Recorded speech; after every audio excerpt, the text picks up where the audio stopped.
Welcome to Short Movie Channel. Our movie begins one day when a mother is preparing lunch for her 6-year-old daughter. The little girl plays around while everything seems completely normal, until the mother turns around and looks at the sink, only to find it black and filled with ashes.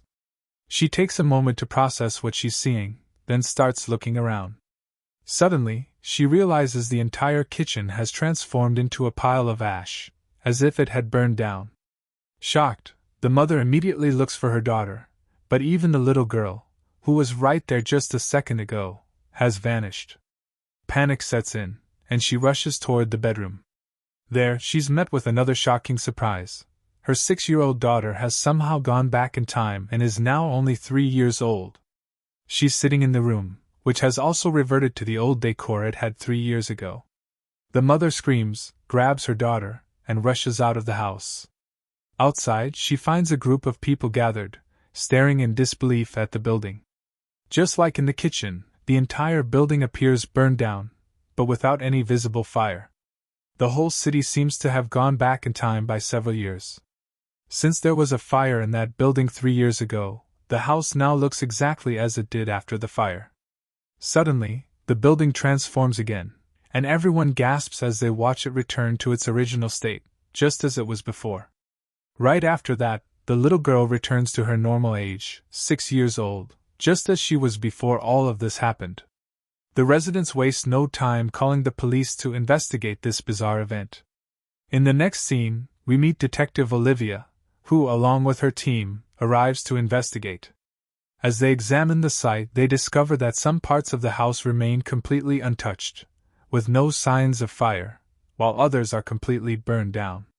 After analyzing the area, they confirm that a fire did, in fact, occur in the building 3 years ago, and that the burned areas appear just as they did back then, as if parts of the house had traveled through time. The mother from the beginning of the film supports this theory, explaining that her daughter was 3 years old when the fire happened and that she also seemed to have traveled through time. Detective Olivia is baffled by the situation, but at the same time, she knows that similar incidents have been happening frequently over the past week. They use a special radiation scanner to detect anomalies, and they realize that if radiation levels are high, it means that the surrounding area has either traveled through time or is about to. Later that night, in another part of the city, a group of teenagers is driving through the forest on their way to a party. Everything seems perfectly normal until, suddenly, a train appears right in front of them on the road. They slam on the brakes just in time to avoid a crash. Shocked, they step out of the car and see a blurry vision of the train before it completely vanishes. The group is left stunned, with no evidence to prove what they just witnessed. The next day, Detective Peters, Olivia's colleague, hears reports about the mysterious train sighting. As he prepares to leave his current location, he suddenly finds himself at the site of the incident, without even realizing how he got there. Other officers are already present, but strangely, none of them seem to notice his sudden arrival. Confused, Peters wonders how he ended up there. As he continues his investigation, it becomes increasingly clear that he, too, has somehow traveled through time, just like what happened at the house earlier in the film. Meanwhile, Olivia arrives at the scene and speaks to one of the teenagers who saw the train. He swears that what he saw was real and describes a strange blur around the train before it disappeared. This is extremely strange because that railroad has been shut down for 3 years, and no trains have passed through it since then.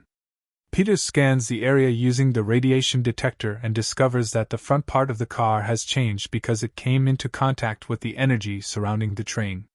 The area is so unstable that when Peters touches the affected part, it crumbles right in his hands.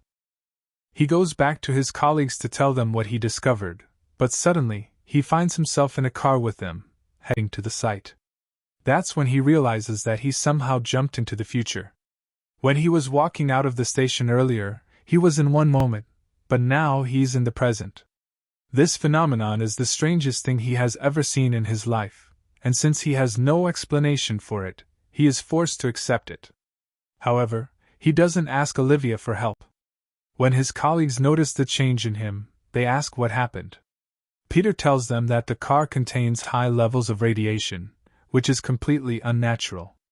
This means that these events are happening because of some kind of human technology. Olivia doesn't believe Peter, but there's nothing else she can do at the moment except focus on her work. In the next scene, Kate is deeply focused on her research, just as she does every day. She has been working for nearly 10 years on developing a time travel device. In recent years, she has come close to creating an initial prototype for the project. We are also introduced to her husband, Raymond, who clearly loves and supports her in all her decisions. However, he doesn't like seeing her push herself too hard with work. Then, he stands beside her, glances at his watch, and, strangely enough, he suddenly hugs her tightly. But in less than a second, she completely vanishes from his arms, and all her research written on the walls disappears too. Raymond calmly walks toward the living room, as if he expected this to happen. To his surprise, she is sitting on the couch, staring blankly at the wall. When her husband tries to approach her, she pulls away and asks him who he is. That's when we realize that Kate has Alzheimer's, and the person Raymond was just speaking to was her from the past. When she first started losing her mind, she was very close to completing her time travel experiment, but the disease took over, and she failed. This completely devastated Raymond. As his wife began forgetting him, all he wanted was to bring her back to how she used to be. One day, he searched through her research and discovered a way to reverse time. He worked tirelessly for a whole year and eventually proved that Kate's studies were correct. Now, he has the ability to make their house travel through time, for exactly 7 minutes. At present, they are living in the year 2021, but the house where Raymond and Kate reside exists in 2017, back when Kate was still healthy. The strange occurrences happening in the city are causing time rifts due to Raymond's time travel experiments.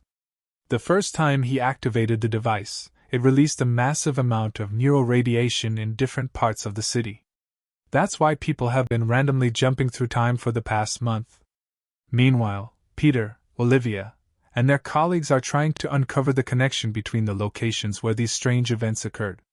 After analyzing maps for hours, they realize that all the incidents are happening in a specific area. This means they need to investigate the surrounding locations to find the source of all these supernatural events. At the same time, back at the house, Raymond is with Kate when she suddenly tells him they need to buy decorations for the New Year's celebration. Raymond can barely handle seeing his wife completely detached from reality, so he decides to turn back time again. He heads to the basement, which he has turned into a laboratory filled with failed devices and projects, proving how hard he has worked over the years. He approaches the machine that is still running, presses a few buttons, and activates it. He sets the timer, and within the next 7 minutes, the entire house shifts back to 2017. When the time rift opens, Raymond steps inside and finds his wife, deeply immersed in her research once again. This time, she looks at him, smiles, and reminds him to take his medication. Raymond relives the same moments he experienced years ago, but his heart fills with joy every time he sees her speaking normally again. They laugh and joke like any ordinary couple. Meanwhile, Peter and Olivia continue their search in the affected area. They go from house to house, asking residents if they have noticed anything strange recently. Most people report experiencing odd repetitions of events, but they don't find any concrete answers yet. After a while, Peter's friend heads toward Kit and Raymond's house. As he steps onto the doorstep, he suddenly turns into dust and vanishes. This happens because any sudden appearance within the time field disrupts matter and causes it to break down. When Olivia sees her friend disappearing, she immediately contacts the rest of the team. In the following moments, the entire team arrives in front of the house, trying to figure out a way to get inside without getting harmed. Meanwhile, Raymond notices the cars approaching his house and panics. He wants to shut off the device, but if he does that abruptly, it could create an even bigger time rift, leading to catastrophic consequences. Besides, once Raymond activates the machine, he can't turn it off until it runs its course and shuts down automatically after 7 minutes. Right now, the only way to stabilize the time shift is to keep it running. To do that, Raymond needs Kit's help. He shows her the machine, but she doesn't remember anything about the future. So, she tests everything she sees in front of her. Eventually, Raymond tells her that he has spent 3 years working on her project until he finally completed the time machine. He calls her a genius and asks for her help to make it permanent so they can live together. Kit is still confused and doesn't understand what's happening. She tells Raymond that her project was meant to stay theoretical, she never intended to break the laws of nature. But Raymond argues with her, reminding her that she created this and has done many things in her life. The only way he can repay her is by saving her. His words leave Kit in shock, and she asks him what happens to her in the future. She learns that she will develop Alzheimer's, but even then, she insists that Raymond must stop the time travel experiment. Meanwhile, outside the house, Olivia moves closer and sprays a chemical mist. At that moment, a massive field appears around the house. Peter starts analyzing the surroundings, trying to predict where the next time rift will form. He is horrified to realize that the next event will take place in an underground tunnel that didn't exist 4 years ago. If this rift opens, the tunnel will collapse, causing floods and killing many people. One of the team members rushes to the tunnel immediately to warn people and evacuate the area, while the others attempt to get inside the house to shut down the machine. In the next scene, Peter's scientist friend activates a magnetic sound wave that neutralizes the radiation when someone enters the time field. Olivia wants to go in herself, but since Peter has a scientific background, he takes on the mission. As he steps into the time field, everyone watches anxiously. Thankfully, his protective suit works, and he makes it inside the house. After a while, Peter finds the basement, but before he can shut off the machine, he is struck on the head and knocked out. Kit disagrees with what her husband is doing, but Raymond insists that he's doing all of this for her.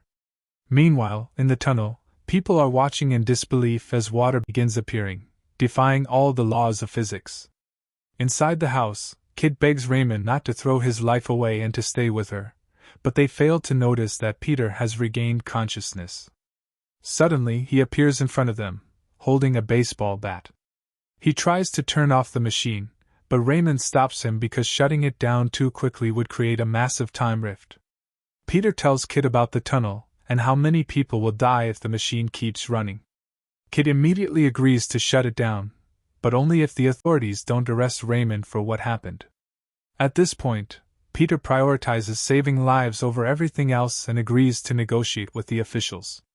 Only a minute and a half remain before the machine and the tunnel reach their breaking point.